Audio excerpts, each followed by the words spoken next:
Change Agents, Social Entrepreneur of the Year 2015, powered by Young Turks. CNBC TV 18 has been very proud to partner with the Schwab Foundation for the last 14 years to document the stories of some of India's unsung heroes. And we're back here again tonight to celebrate your success and recognize your contribution. While we talk about inclusion, the conversation tends to be restricted to what the government can do or how philanthropy can make a difference. It has been our endeavor on CNBC TV 18 for over the last 14 years to look at ideas of inclusion from a very different lens. We don't want inclusion to be restricted to merely being seen as social work. Inclusion for us at CNBC TV 18 is about disruption. It's about innovation. It's about creating new categories and new markets. While the government will continue to be at the forefront of the inclusion agenda, entrepreneurship that looks at India's problems and challenges, whether it's healthcare, education, sanitation, mobility, must be encouraged and nurtured. In order to do so, the government must adopt a more consultative approach, driven by the idea of partnership and not control, and entrepreneurs must not just think of India's consumers as consumers, but also consumers with rights. They must also look at developing scalable models, they must leverage the power of technology, but more importantly, they must design their products and services to cater to the large addressable market that is India. Organized by the Schwab Foundation in partnership with the Jubilant Bhartia Foundation, the India Social Entrepreneur of the Year Award in its 14th year has seen 154 applications from across the country, but only 4 nominees made it to the final shortlist. I believe each one of the 4 finalists is doing some outstanding work, some transformational work. They're contributing to a better and a cleaner and a happier India in the years to come. That's exactly the ideology that Prime Minister Modi and all of us believe in. We have to reach the last man at the bottom of the pyramid.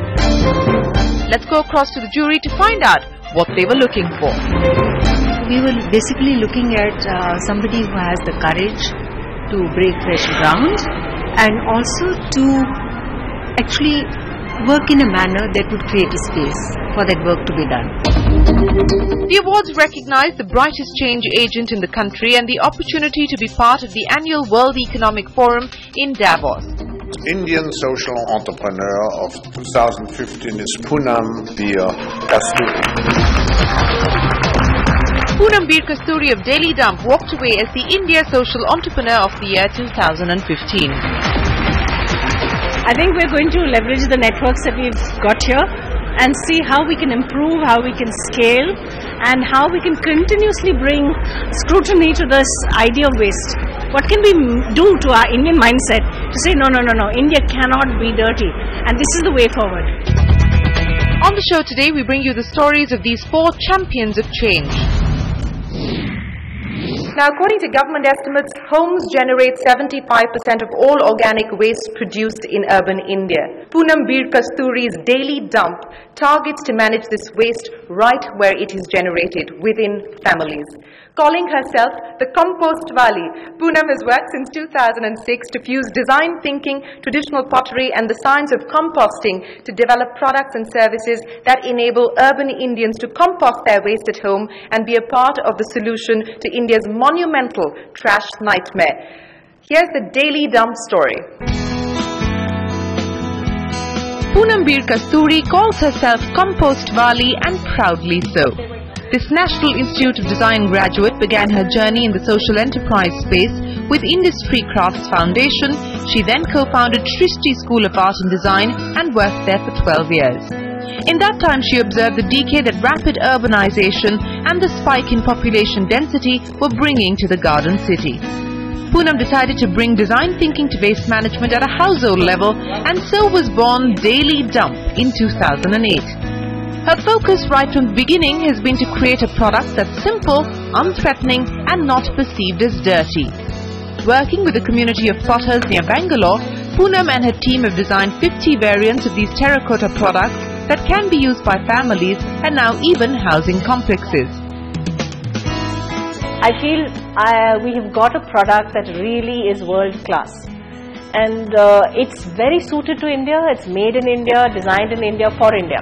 And they look very beautiful, so they don't look like waste at all. And there are builders now in Bangalore who've put it up right there in front of their communities.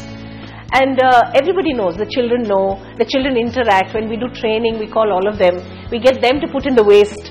So it's something that we want to do is, we want to build the pride of, you're looking after waste. It's not something that's ugly and tucked away at the back and nobody knows about it. It's up there in front. So I think for us, the scale, when we're talking about the numbers, to answer that question, is about how much can you infect people who start taking pride. With over 25,000 committed users, including families, businesses and other institutions, Daily Dumps products have directly impacted more than 2 lakh individuals. The humble terracotta pots keep 20,000 tons of organic waste out of landfills every day, contributing to safer working conditions for informal waste collectors, sustaining a dying craft and increasing incomes of the potter communities. Over the next 3 years, Poonam wants to bring better technology and training to the clusters of potters that she works with across India. She wants to build the next level of solutions for segregation of sanitary waste, mercury, build a large organic waste system and perhaps even disrupt the eco-tourism space.